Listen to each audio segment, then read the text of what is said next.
Hello friends, नमस्कार, जय हिंद। स्वागत है आपका गवर्नमेंट एग्जाम प्रिपरेशन चैनल में। आज हम लोग देखने वाले हैं 31 मई 2023 का करंट अफेयर। तो चलिए शुरू करते हैं आज की क्लास। आप लोग हो जाए तैयार। क्लास शुरू करने से पहले जो है एक मोटिवेशनल कोट देख लेते हैं, वो भी बिल गेट्स जी का। ठीक है, चाहे आप में कितना भी योग्यता क्यों न हो, केवल एकाग्रचित होकर ही आप महान कार्य कर सकते हैं। यानी कि एकाग्रता का इतना बड़ा रोल है कि कोई भी बड़ा काम करना हो तो आप टैलेंटेड कितने भी क्यों ना हो, आपको जो है एकाग्र होकर काम करना ही पड़ेगा। नहीं तो जो है उस कार्य में आप सफल नहीं होंगे। खास तौर से जो भी बौद्धिक चीज़ें हैं, ठीक है, जैसे पढ़ाई ही हो गई, तो पढ़ाई में जो है एकाग्रता का क्या है, बहुत बड़ा रोल है। तो उस तरह से जो है आप जब एकाग्रचित होकर पढ़ाई करेंगे तो आप जो है अच्छे से अच्छा परफॉर्म कर सकते हैं एग्जाम में और सफल हो सकते हैं। तो आगे बढ़ते हैं, आज के पहले प्रश्न पे आते हैं। आईपीएल 2023 फाइनल चेन्नई ने गुजरात को हराकर जीता खिताब, कितनी बार चैंपियन बनी है? ठीक है, आईपीएल 2023 फाइनल में चेन्नई ने गुजरात को हराकर खिताब जीता है। कितनी बार चैंपियन बनी है चेन्नई? पहली बार बनी है, तीसरी बार बनी है, पांचवी बार बनी, इनमें से कोई नहीं।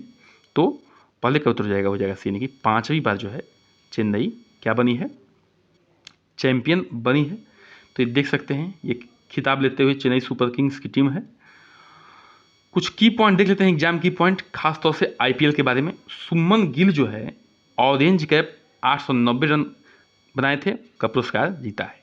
सुमन गिल जो है ऑरेंज कप जीते हैं, ऑरेंज कैप, और कितने रन बनाए हैं? 890 रन बनाए हैं। मोहम्मद शमी जो है पर्पल कैप जीते हैं, कितने विकेट लिए हैं? 28 विकेट लिए हैं। ठीक है, अजिंक्य रहाणे ने fair play of the season का पुरस्कार जीता है। अजिंक्य रहाणे किसके पुरस्कार जीते हैं? Fair play of the season का। राशिद खान ने कैच ऑफ द सीजन का पुरस्कार जीता है। राशिद खान किसका पुरस्कार जीते हैं? कैच ऑफ द सीजन का पुरस्कार जीते हैं। फाफ डु प्लेसिस ने सीजन का सबसे लंबा छक्का लगाया है, 115 मीटर का पुरस्कार जीता है। सबसे लंबा छक्का जो है किसके नाम पे रहा इस बार? फाफ डु प्लेसिस के नाम पे रहा। कितने मीटर का? 115 मीटर का। ग्लेन मैक्सवेल ने सीजन के सुपर स्ट्राइकर यानी कि सबसे तेज खेलने वाले जो है खिलाड़ी बने हैं। कौन? Glenn Maxwell. ठीक है, और यशस्वी जायसवाल क्या बने हैं? Emerging player of the year. Emerging player of the year जो है कौन बने हैं? यशस्वी जायसवाल बने हैं। तो ये सारे पुरस्कार, सारे important point exam point of view से बहुत ही इंपॉर्टेंट है, आपको याद रखना है।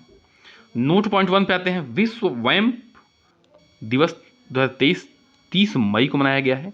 विश्व वैम्प दिवस 2023 जो है 30 मई को मनाया गया है। विश्व वैम्प दिवस एक वार्षिक कार्यक्रम है जो 30 मई को मनाया जाता है। यह दिन धूम्रपान करने वालों के लिए नुकसान कम करने वाले उपकरण के रूप में वैम्पिंग के संभावित लाभों के बारे में जागरूकता बढ़ाने के लिए क्या है? समर्पित है। तो इस चीज़ को जो भी मैं बताता हूँ डिटेल में, उसका उद्देश्य बताता हूँ, तो उस पर जो है विशेष रूप से आपको ध्यान देना है। प्रश्न संख्या 2 पे आते हैं। COP यानी कि COP 28 का की एडवाइजरी कमेटी में कौन व्यवसायी जो है शामिल हुए हैं? अभी हाल ही में COP 28 के एडवाइजरी कमेटी में कौन शामिल हुए हैं? मुकेश अंबानी जी, अजीम प्रेमजी जी, या गौतम अडानी जी, या इनमें से कोई नहीं। तो दूसरे प्रश्न का उत्तर हो जाएगा यानी कि मुकेश अंबानी जी जो है इसमें शामिल हुए हैं। तो चित्र में देख सकते हैं, विश्व के धनाढ्य व्यक्तियों में शामिल मुकेश अंबानी जी ये हैं। कुछ एग्जाम की पॉइंट देख लेते हैं COP 28 के बारे में।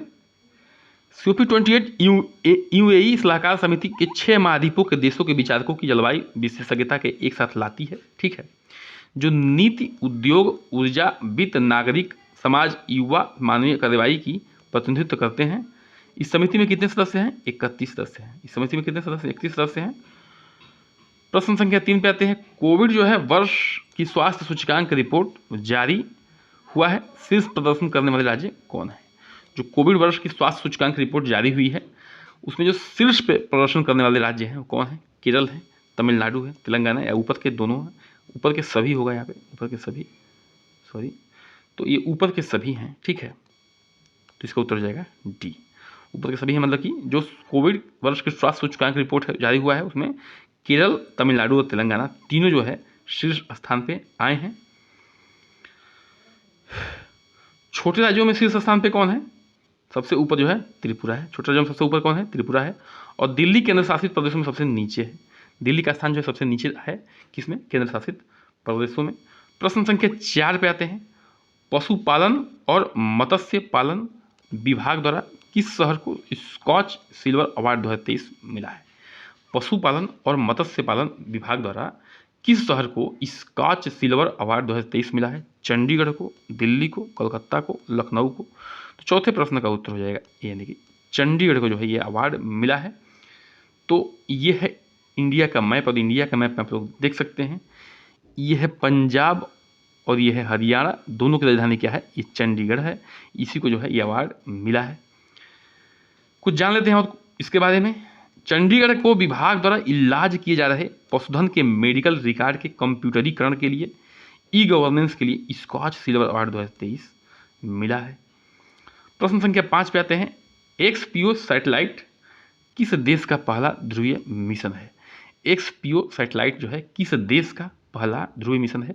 बांग्लादेश का, भारत का, चीन का? इनमें से कोई नहीं। तो पांचवें प्रश्न का उत्तर हो जाएगा बी यानी कि भारत का जो है एक्सपीओ सैटेलाइट जो है पहला ध्रुवीय मिशन है। ये है वर्ल्ड मैप, और वर्ल्ड मैप में आप लोग देख सकते हैं ये है इंडिया यानी कि भारत, और ये जो है इसका पहला ध्रुव मिशन है एक्सपीओ सैटेलाइट। आगे बढ़ते हैं, इसके बारे में कुछ जान लेते हैं। एक्सपीओ सैटेलाइट जो है चरम परिस्थितियों में उज्ज्वल खगोलीय एक्सरे स्रोतों की विभिन्न गतिशीलता का अध्ययन करेगा। आगे बढ़ते हैं, प्रश्न संख्या 6 पे आते हैं। किस राज्य ने PMJDY का 100% कवरेज हासिल किया है? किस राज्य ने PMJDY का 100% कवरेज हासिल किया है? हरियाणा, तेलंगाना, राजस्थान, मध्य प्रदेश? तो 6वें प्रश्न का उत्तर हो जाएगा यानी कि तेलंगाना ने हाल ही में PMJDY यानी कि प्रधानमंत्री जनधन योजना का 100% कवरेज हासिल कर लिया है। तो ये है इंडिया का मैप, और इंडिया के मैप में आप लोग देख सकते हैं यहाँ तेलंगाना, राजधानी क्या है इसका? हैदराबाद है, ठीक है। तो इसीलिए ये कवरेज हासिल किया है। एग्जाम की पॉइंट में कुछ और देख लेते हैं। तेलंगाना राज्य जो है प्रधानमंत्री जनधन योजना यानी कि PMJDY के 100% कवरेज को प्राप्त करके वित्तीय समावेशन में एक महत्वपूर्ण मील का पत्थर हासिल किया है।